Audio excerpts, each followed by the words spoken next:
पाप ये जिंदगी भर करते रहे और उस पाप का खामियाजा हिंदू भुगतता रहा। विभाजन के बावजूद पहला अधिकार मुसलमान का होना चाहिए, बाकी किसी का अधिकार नहीं होना चाहिए। फुर्सत अपने परिवार के अलावा दुनिया के लिए इनके पास कोई फुर्सत है ही नहीं। साइकिल को पंचर करके इस लायक बना दिया कि वो चलने ही न पाए।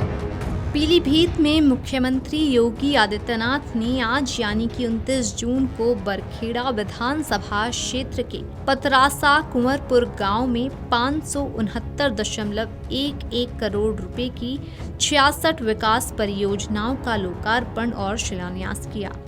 इस दौरान उन्होंने करीब 2500 विस्थापित परिवारों को भूमि अधिकार पत्र सौंपे। जनसभा को संबोधित करते हुए मुख्यमंत्री ने कांग्रेस और समाजवादी पार्टी पर जमकर निशाना साधा। उन्होंने कहा कि सपा और कांग्रेस को सिर्फ मुसलमानों की चिंता है।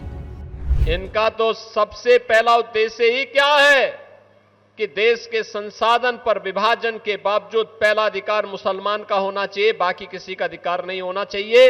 यही तो इनकी कुत्सित चेष्टा थी, यही इनकी तुष्टीकरण की नीति थी। यही पाप ये जिंदगी भर करते रहे और उस पाप का खामियाजा हिंदू भुगतता रहा। मुख्यमंत्री ने कांग्रेस पर पूर्व पाकिस्तान यानी बांग्लादेश के निर्माण का आरोप लगाया। उन्होंने कहा कि ये कांग्रेस के पाप का परिणाम था। मुख्यमंत्री के अनुसार पाकिस्तान सत्ता लोलुपता के कारण बना। यदि उस समय कांग्रेस का नेतृत्व अडिग रहता तो भारत का विभाजन नहीं होता। जिन्ना अपनी मौत मारा गया था, लाखों हिंदुओं का कत्लेआम हुआ और उन्हें अपनी पैतृक भूमि छोड़नी पड़ी।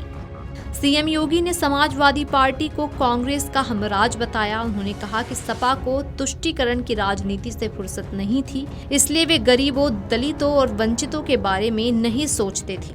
मुख्यमंत्री ने कहा कि सपा और कांग्रेस को केवल मुसलमानों की चिंता थी। उन्होंने कहा कि सपा और कांग्रेस को बेशर्मी के साथ डूब मरना चाहिए। इनके लिए तो फुर्सत अपने परिवार के अलावा दुनिया के लिए इनके पास कोई फुर्सत है ही नहीं। परिवार तक सीमित रहने वाले लोग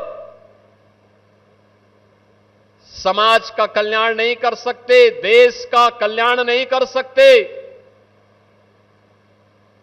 और इसीलिए तो उत्तर प्रदेश की जनता जनार्दन ने इनकी साइकिल को पंचर करके इस लायक बना दिया कि वो चलने ही न पाए। क्योंकि वो साइकिल चलेगी तो दंगा करवाएगी, उपद्रव करवाएगी, कर्फ्यू लगाएगी, गुंडागिर्दी करेगी, बेटी की सुरक्षा में सेंध लगाएगी, व्यापारी के साथ लूटपाट करेगी, गुंडागिर्दी के माध्यम से समाज में सज्जन लोगों का जीना आराम कर देगी। गरीबों की जमीनों पर कब्जा करना, सार्वजनिक जमीनों पर कब्जा करना, जहां आज गौशालाएं बन रही हैं, ये जमीनें पहले 2017 के पहले किसी सपाई ने कब्जा की होंगी जरूर। और जब सरकार आई और हम लोगों ने पहले दिन एक घोषणा की थी कि अगर जमीन कब्जा किए हो तो खाली कर दो, नहीं तो अगले 48 घंटे के बाद जब कार्रवाई शुरू होगी तो 7 पीढ़ियों का भुक्तभोगी होना पड़ेगा। तो बहुत सारे लोगों ने उसी समय सरेंडर कर दिया था कि नहीं साहब, आप जमीन ले लीजिए, वह बकस दो। आप देखते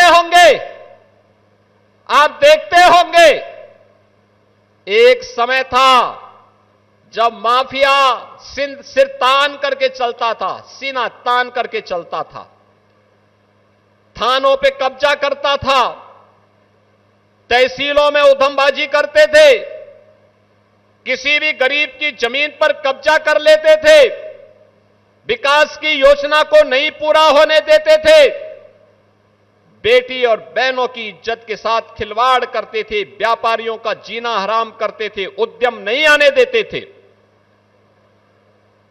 नहीं आने देते थे। और अगर कहीं जब दंगे होते थे तो दंगाइयों को मुख्यमंत्री सरकारी जहाज से बुला करके अपने आवास में सम्मान करते थे। ये होता था 2017 के पहले। बहन और भाइयों, अब यूपी में दंगा नहीं होता है। मुख्यमंत्री ने कहा कि जिन लोगों को आवासीय पट्टा और भूमि के अधिकार प्रमाण पत्र मिले हैं वे दलित और वंचित वर्ग के हैं। उन्होंने इन गरीबों की पीड़ा के साथ अपनी संवेदना जोड़ी। योगी ने कहा कि समाजवादी पार्टी को भी 4 बार प्रदेश में शासन करने का अवसर मिला था, लेकिन उन्हें गरीबों की पीड़ा सुनने की आदत नहीं थी।